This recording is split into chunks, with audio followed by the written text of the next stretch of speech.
primera pregunta. ¿Se hace un diagnóstico sobre cuáles son las calles en mal estado y cuáles son las colonias más afectadas donde tienen que trabajar? Sí, por supuesto, y el diagnóstico al final va en función de un modelo muy claro en donde se puede dividir, mira, tú lo puedes hacer así como en una cuadrícula, en donde tú tienes calles y las divides en qué tan transitadas son. Digamos, de este extremo están las más transitadas, de este extremo están las menos transitadas, y aquí tienes las más dañadas y las menos dañadas. Aquí daños y acá tránsito. Y pues la prioridad que debe de atender el municipio usualmente se recae en aquellas calles que son más transitadas y que están más dañadas. Por lo cual, aquellas que tienen menos tránsito y están menos dañadas, pues son las que quedan en un segundo término, y las demás, pues ahí se va jugando. Pero el diagnóstico siempre es atender aquellas calles que tienen un mayor deterioro, que tienen más tiempo sin rehabilitarse, que tienen mayor paso de tráfico pesado, que en un municipio como Apodaca eso influye bastante. Pero fundamentalmente es este el modelo que usamos para hacer ese diagnóstico: enfocarnos en las calles que son más transitadas, más usadas y que están más dañadas. Segunda pregunta. A su parecer, ¿cuáles son las principales causas que han generado este deterioro en la infraestructura vial? Mira, yo diría que son tres, primordialmente tres. Número uno, pues el mismo tiempo. La carpeta se debe de ir rehabilitando, tiene una vida útil, la mayoría de unos 10, 15 años se debe de estar rehabilitando. Y por limitaciones materiales, pues no se puede recarpetear todo el municipio en ese periodo de tiempo. Entonces, esa es una. Otra muy importante es el tráfico pesado, que pasa bastante por nuestro municipio y que afecta considerablemente la carpeta asfáltica, especialmente en zonas industriales. Y la tercera tiene que ver con obras y con fugas de drenaje, que es uno de los temas que más daña al pavimento. Es una fuga constante de drenaje, que hay muchas lamentablemente en varias partes del área metropolitana, y que hacen un daño increíble en la carpeta, y que además pues no permiten que se rehabilite, porque mientras esté la fuga no se puede hacer ningún trabajo ni de bacheo, mucho menos de recarpeteo. Siguiente pregunta. ¿Qué programas o estrategias específicas se están implementando actualmente para atender esta problemática? Pues la inversión pública, el tema de las calles se atiende con inversión pública, con dedicarle presupuesto. El año pasado invertimos más de unos 1.200 millones de pesos únicamente en temas de vialidades, específicamente en ampliaciones y recarpeteos de avenidas, de carreteras, de puentes, para atender justamente estas zonas que yo te digo, aquellas zonas que presentaban mayores daños y que estaban más transitadas. Un ejemplo de ello es la carretera Mezquital-Santa Rosa. Otro ejemplo puede ser la carretera Apodaca-Juárez, la carretera Apodaca-Agua Fría, que hemos estado trabajando no solamente en recarpeteos, sino también en ampliaciones y en ampliaciones de carreteras y de puentes. En el caso específico de la Mezquital-Santa Rosa, que es una carretera de tráfico pesado, también utilizamos concreto hidráulico, que es muy importante para darle mayor durabilidad, sobre todo, como te digo, en zonas donde hay tráfico pesado. ¿Con qué frecuencia se realiza el mantenimiento preventivo de las vialidades y bajo qué criterios se priorizan las zonas intervenidas? Bueno, creo que la segunda pregunta ya se respondió con el tema de los criterios. El criterio fundamental y el diagnóstico fundamental que se hace es aquellas zonas más dañadas y aquellas zonas más transitadas. Yo te diría que el mantenimiento a las calles, sobre todo las avenidas principales, se debe estar haciendo mantenimiento preventivo cada 7, 10 años para que sin necesidad de hacer una reconstrucción total se mantengan en condiciones aceptables. Digamos que lo hacemos en las avenidas principales o en algunas avenidas que son de mayor tráfico, pero hablar de poderlo hacer en todas las avenidas colectoras o en las calles interiores pues también es complicado por el tamaño del municipio y por la restricción presupuestaria que afecta a todos los gobiernos y empresas y ciudadanos.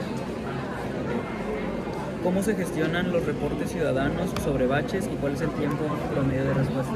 Pues hay dos formas primordialmente, yo diría a través de las vías oficiales, que son la aplicación de reportes del municipio y los números del municipio, y también a través de mi WhatsApp yo recibo muchos mensajes para atender este tipo de reportes, de baches, de luminarias, de corte en las plazas públicas.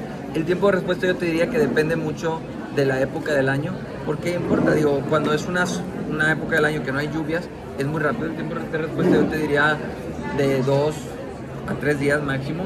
Sin embargo, cuando se vienen las lluvias, digamos que eso también deteriora mucho y hace que salgan muchos baches por varios lados, y ahí lo que se hace es de nuevo priorizar las avenidas más transitadas y las que presentan más daños, y algunos reportes de baches que a lo mejor son en calles que no son tan transitadas, sí se pueden llegar a tardar quizá una semana, un poco más en atenderse, porque se prioriza justamente en los principales vialidades. ¿Existe coordinación con otras dependencias como la Secretaría de Movilidad y Planeación Urbana de Nuevo León para atender de manera integral todo este programa? Pues bueno, existe coordinación en cuanto a las obras. Lo cierto es que mucha de la inversión que ha tenido que hacer el municipio se ha hecho en zonas estatales. La carretera Apodaca-Agua Fría, la carretera Apodaca-Juárez, son obras que debió de haber hecho la Secretaría de Movilidad del Gobierno del Estado. Pero bueno, no invirtieron en la ciudad y el municipio tuvo que entrar porque era un problema muy grande que había en esa zona. ¿El presupuesto destinado al mantenimiento de las calles es suficiente o en caso contrario, qué limitaciones enfrentan? Bueno, nunca va a ser suficiente. Realmente para un tema tan grande, tan complejo, nunca va a ser suficiente el presupuesto. Pero bueno, el año pasado logramos avanzar bastante, este año también hemos ido avanzando. Limitaciones que se enfrentan, por ejemplo, este año no ha salido el presupuesto, sigue trabado en el Congreso. Y eso es algo que muchas obras que tenemos, especialmente de recarpeteos, pues no han podido iniciar, justamente porque el presupuesto se encuentra aún en el Congreso. ¿Qué mecanismos de supervisión existen para garantizar que las obras de reparación se realicen con la calidad y durabilidad? Pues por un lado está la supervisión y el monitoreo constante una vez que se entrega una obra de cualquier desperfecto que pueda salir. Luego en ocasiones puede, sobre todo cuando se recarpetea tanto o se amplían avenidas tan grandes, luego puede haber algunos desperfectos que por algún registro que no quedó bien o por alguna parte en donde hubo algún problema con la base y demás. Eso es relativamente normal que suceda, que pueda llegar a haber algún desperfecto pequeño, menor por supuesto, y siempre cuando lo hay mecanismos de garantías para que pues se resane esa situación sin cargo del municipio dentro del contrato original que se hace con el constructor o constructora que hace la obra. ¿Qué resultados concretos espera durante su mandato lograr respecto a la mejora de las vialidades? Bueno, que los ciudadanos puedan notar un cambio significativo. Cuando inicié la administración, o más bien cuando me postulé como candidato, fueron 4 las grandes propuestas viales que presenté a los ciudadanos. La reconstrucción de la carretera Mezquital-Santa Rosa, de Avenida Ceros a Concordia, que esa ya quedó con concreto hidráulico, como te decía, en las zonas más dañadas, que es donde también los trailers se frenan y aceleran, que estaba bastante dañado y ya quedó con concreto hidráulico. También está, además de esa, la ampliación de la carretera Apodaca-Agua Fría, que ya quedó junto con el puente. También está la ampliación de la carretera Apodaca-Juárez, que también ya quedó junto con el puente.